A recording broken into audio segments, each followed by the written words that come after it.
E a cidade que vamos conhecer hoje é Exu, que fica no estado de Pernambuco, é a terra do Rei do Baião e também da Bárbara de Alencar. Alguém já ouviu falar nessa pessoa? Pois acompanha aí o vídeo que eu vou contar tudinho para vocês.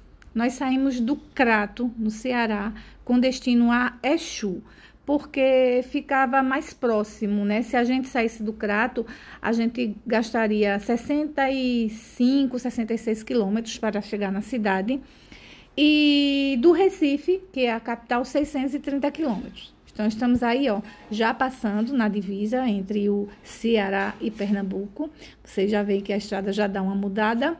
E chegamos aí em Exu.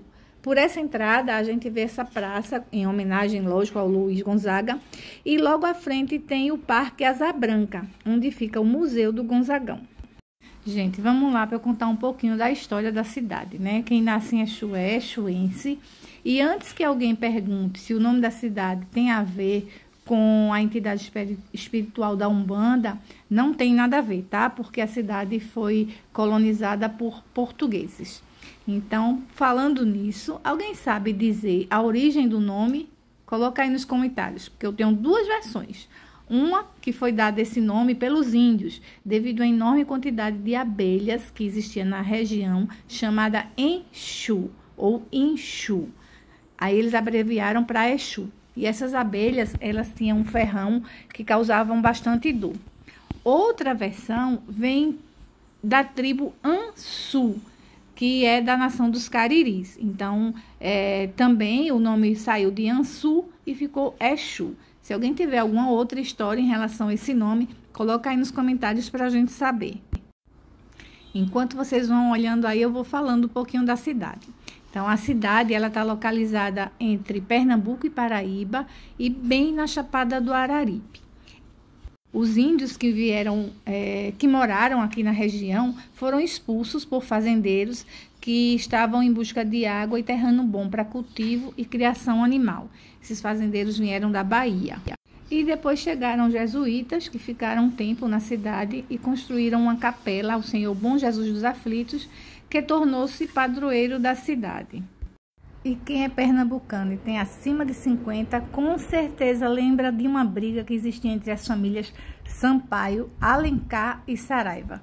Pois é, essa briga surgiu aqui em Exu e só parou com intervenção militar. O próprio Luiz Gonzaga teve lá com o Aureliano Chaves, né, o vice-presidente da República, para pedir a paz aqui na região. E nós estamos aí comprando os ingressos para ter acesso ao parque. A inteira custa R$10 e a meia R$5. E com esse ingresso a gente conhece a Casa de Januário, o Mausoléu, o Museu do Luiz Gonzaga e a Casa do Luiz Gonzaga. Todas as visitas são guiadas, com exceção do Mausoléu.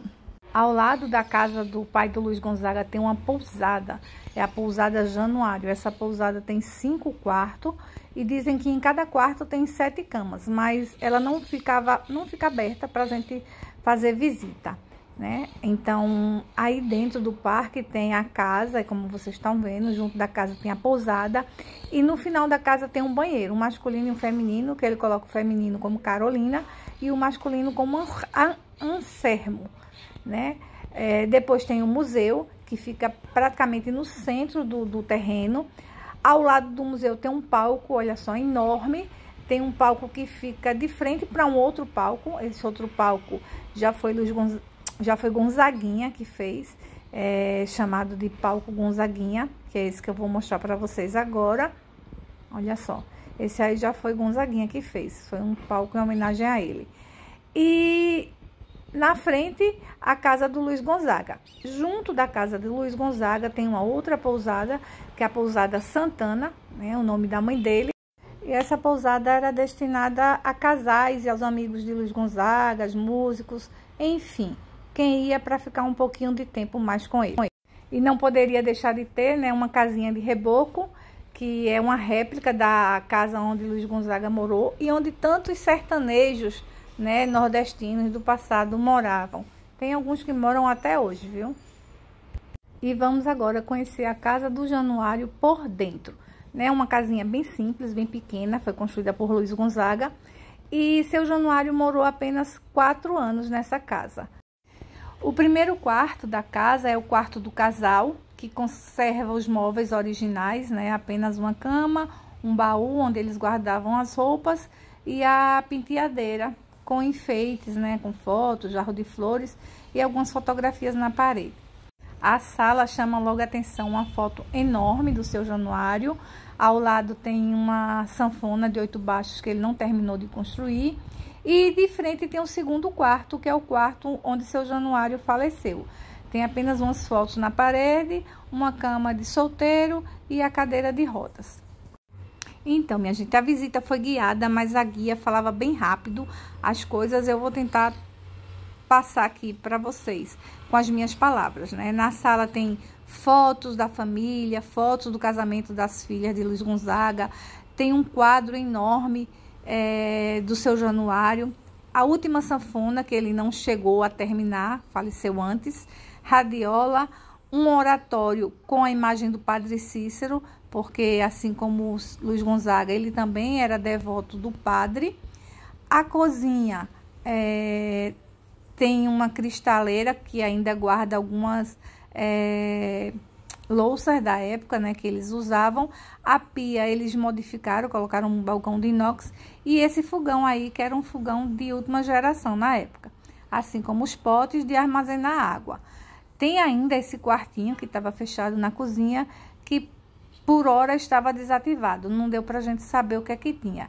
E um terceiro quarto, né, tem o primeiro, segundo, terceiro quarto, que é esse aí, que tem uns quadros contando a história do Rei do Baião, os momentos vividos por ele e algumas coisas que aconteceram na sua vida. E vamos lá conhecer o mausoléu. Esse mausoléu já foi feito por Gonzaguinha, né, para colocar o corpo dos pais. Além de mausoléu, ele funciona também como capela e os restos mortais do Luiz Gonzaga, Dona Helena, seu Januário e Santana encontram-se aí dentro. Quando Luiz Gonzaga morreu, ele foi enterrado aí no cemitério de Exu, por trás do corpo dos pais. Só depois que foi feito esse mausoléu, foi construído pelo Gonzaguinha, que deu continuidade à obra, foi que foram trazidos os restos mortais aqui para o Parque Asa Branca. Essa visita ela não é guiada e é um lugar de paz, de silêncio. Afinal, né, é aí onde estão os restos mortais do nosso querido Rei do Baião. E agora vamos lá, né, visitar, conhecer o Museu do Gonzagão. Infelizmente, a gente não pode filmar dentro do museu, não pode filmar, não pode fotografar, porque o dono do Parque Asa Branca, né, acha que isso daí vai prejudicar as visitas. Se a gente filma, vai publicar na internet e quem gostaria de visitar simplesmente vai olhar na internet e não vai ter motivação para ir lá conhecer. O que é que vocês acham? Coloca aí nos comentários se isso interfere em alguma coisa, porque no meu ver não interfere em nada. Então, o museu retrata toda a obra e vida de Luiz Gonzaga, os prêmios, sanfonas, enfim. Saindo do museu, a gente veio nessa casinha de reboco, que é uma réplica da casa que Gonzagão morou. E muitos sertanejos moraram, não é verdade? Ao lado do museu, a gente tem uma área enorme com esse palco, que é o palco Gonzaguinha, que já foi ele quem construiu. A casa do Luiz Gonzaga fica ao lado, e ao lado da casa a Pousada Santana, que foi uma pousada que ele fez para hospedar os amigos, os músicos, enfim, para casais que vão visitá-lo ou que vai cantar aí no espaço. Uma tem o nome da Santana, que é a mãe do Luiz Gonzaga, e a outra que fica lá perto da casa de Januário tem o nome de seu Januário. E é nessa área, minha gente, que acontecem os shows e as apresentações culturais que Luiz Gonzaga tanto divulgou por esse mundo afora. Através das suas músicas, ele conseguiu levar para todo o país e divulgar o xote, o chachado, o baião e o forró. E agora vamos lá conhecer a casa onde ele morou. Na entrada tem logo um viveiro de Asa Branca, que é uma música bastante conhecida do Gonzagão. E a casa conserva os móveis originais, né? Tudo que ele usou enquanto viveu nessa casa. Infelizmente, muitas coisas foram roubadas quando ele morreu, porque a casa ficou meio que abandonada até Gonzaguinha tomar a frente e continuar a obra do pai. Mas, infelizmente, o Gonzaguinha também faleceu cedo e essa casa foi vendida. Essa casa não, né? O Parque Asa Branca todo foi vendida a um fã por telefone. Esse é o primeiro quarto da casa, é o quarto das funcionárias, e o segundo quarto é o quarto que Dona Helena morreu. O quarto que tem em cima era o quarto de Luiz Gonzaga, mas a gente não pode subir porque essa área está interditada por conta de rachaduras. Eu já vim uma vez e visitei e é bem interessante também ver a parte de cima. Não sei se vocês viram, em todo quarto tem uma pia, porque eles tinham o costume de lavar as mãos e o rosto antes de dormir. E como eu falei, né, no quarto lá de cima, uma coisa que eu achei bem diferente e bem incrível é uma banheira que ele mandou fazer. Mas, infelizmente, a gente não vai mostrar. Ó, aquilo ali que tá é a entrada da escada e a gente não pode subir. Essa parte aqui tem um santuário com o padre Cícero, que ele era devoto. As louças, olha só, que era onde guardavam-se as louças. Vocês vejam que tem muito pouca coisa, né? O rei deveria ter uma ruma de coisa, como a gente diz aqui, que provavelmente levaram quando isso ficou abandonado.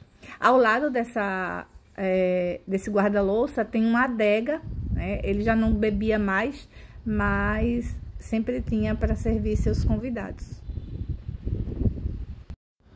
E nessa salinha também, ó, tem um cofre, vou mostrar aqui para vocês, mas na outra visita que eu vim, esse cofre ficava na parte de cima. Provavelmente eles desceram por conta do peso. Voltando aqui, temos uma mesa enorme, que era onde Luiz Gonzaga costumava se reunir com os músicos para almoçar, para jantar, enfim. E uma cozinha de apoio, porque a cozinha de fato da casa ficava do lado de fora. A cozinha de Dona Mundica. Foi uma cozinheira que ficou com o Luiz durante mais de 40 anos. Inclusive, quando ele viajava, levava ela para fazer as gostosuras do sertão. E daqui dessa cozinha a gente consegue ter acesso a um quarto, que era onde ele guardava os presentes que ele ganhava dos fãs. Na verdade, eu acho que isso foi colocado aqui como uma forma de arrumação, porque parece mais um apoio da cozinha. Mas enfim. Uma coisa interessante também, olha só, não deu para pegar direito, mas aqui ao lado tem 2 banheiros dentro da casa, um masculino e um feminino. O masculino ele colocava o nome de Anselmo e o feminino o nome de Carolina. Isso foi um costume que ele foi para o Rio de Janeiro e viu isso por lá, 2 banheiros dentro da casa, um masculino e um feminino, e colocou aqui na casa dele. O alpendre lateral também é enorme, né, cheio de trechos das músicas dele. Tudo que relembra o rei tá por todo canto aqui no Parque Asa Branca. E a casa foi vendida por telefone, como eu já falei, pela filha adotiva do Luiz Gonzaga, Rosa Gonzaga, filha dele com Dona Helena, e foi comprada por um fã que quis manter viva a história do Rei do Baião. Sonho que foi idealizado pelo próprio cantor. Essa pessoa que comprou também já faleceu e hoje os donos tentam administrar da melhor forma possível. Vamos conhecer lá o bazar, que de lá eles tiram um pouco de dinheiro para manter isso aqui vivo, né? Então vale a pena visitar e comprar uma lembrancinha. A primeira vez que eu visitei aqui se chamava Parque Asa Branca e não Museu Asa Branca. Parque Asa Branca foi o nome que Luiz Gonzaga escolheu, inclusive o Asa ele colocou com Z, porque fazia referência ao nome dele, o Luiz que tem Z e o Gonzaga que tem Z. E hoje, tanto na entrada quanto na placa, ele tá só como Museu Asa Branca, né? Eu não consegui entender o motivo, provavelmente porque é um acervo, né, que guarda toda a história do nosso Rei do Baião. Essa fazenda, minha gente, foi comprada em 1964 e o terreno tinha 3,7 hectares. Então, vai de um lado ao outro da pista, né? O parque é apenas uma parte do terreno. E Luiz Gonzaga já comprou, né, na idealização desse sonho de eternizar sua memória. É engraçado, né? A gente vive, faz planos, mas depois que a gente morre, pode ser que nada de tudo que a gente planejou a vida inteira aconteça. O parque está aí sobrevivendo, mas totalmente diferente de quando o rei estava vivo. A inauguração do parque aconteceu no aniversário de 70 anos do Luiz Gonzaga, com uma grande festa aqui no parque, com famosos como Fagner, Gonzaguinha, Elba Ramalho e outros. E saindo de Exu, no sentido de voltar para Recife, né, mas ainda estamos em Pernambuco, a gente vai conhecer agora as duas fazendas onde Luiz Gonzaga nasceu e onde ele morou, né? Ele nasceu na fazenda Caiçara e morou na fazenda Araripe. Ambas pertenciam à família Alencar, que foi o primeiro Alencar que morou aqui na cidade de Exu. O senhor Leonel Alencar Rego. Ele foi o avô de Bárbara Alencar, que eu falei no início do vídeo. Foi uma presa política brasileira, a primeira presa política brasileira, uma pessoa bem importante na luta pela independência do Brasil. Inclusive, lá na fazenda Caiçara tem um museu dela que a gente vai tentar visitar. E para quem não sabe, né, a Bárbara de Alencar foi avó do nosso ilustre escritor José de Alencar. E olha essas imagens, Luiz Gonzaga, Padre Cícero e Raimundo Jacó. Vocês sabem quem foi Raimundo Jacó, minha gente? Raimundo Jacó é o grande responsável pela Missa do Vaqueiro, que tem até hoje em Serrita. E ele foi primo de Luiz Gonzaga, né? Um vaqueiro de muita coragem e raça que foi brutalmente assassinado. Mas essa história eu vou contar no dia que eu vou visitar Serrita, e é uma história que eu vou trazer aqui para vocês. Ó, aqui é a entrada, né, que vai dar lá na fazenda, tem um cemitério logo na esquina, e a gente chega logo na casa de Januário, né? Essa casa Luiz Gonzaga já comprou quando começou a ganhar dinheiro. Na frente da casa tem uma casinha de barro, que era a casa onde ele morava, mas infelizmente estava fechado e não deu pra gente conhecer, né? Pelo que eu soube, aqui funciona um bar, né? A gente dá até para ver aí, ó, cadeira, mesa, mas estava tudo fechado e não deu pra gente ver de perto e mostrar aqui para vocês. A visita ao Museu da Bárbara de Alencar vai ficar para uma outra oportunidade, porque a visita precisa ser marcada. E agora vamos voltar para o Crato. Vamos entrar agora em Exu pelo lado pernambucano. Olha só, tem esse portal maravilhoso. E daqui seguimos nossa viagem com destino ao Crato, no Ceará. Espero que vocês tenham gostado do vídeo. Curtam, comentem, compartilhem. Eu sei que ele ficou longo, mas é que eu quis juntar logo tudo no vídeo só. Essa parte aí que tá aparecendo agora, ó, é uma área enorme que é destinada à vaquejada.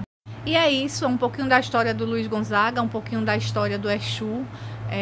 Entrando por esse lado, tem o portal, né? Eu amo Exu, e uma imagem enorme, uma estátua enorme de Luiz Gonzaga. Parada obrigatória para quem quer tirar fotos. E é isso. Exu tem muitas outras coisas para ver, para visitar e para conhecer. Bom, gente, esse foi um pouquinho que deu para conhecer da cidade de Exu. Espero que vocês tenham gostado. Se alguém tem algum vídeo legal, algum ponto turístico aí que eu esqueci de colocar, coloca aí embaixo nos comentários. Quem sabe um dia a gente volte aí e possa trazer mais coisas de Exu para mostrar aqui para vocês. Espero que vocês tenham gostado. Curtam, comentam, compartilham e dá ideia aí de cidades para a gente visitar e divulgar esse Brasil aqui pelo mundo. Beijos, beijos, fiquem todos com Deus.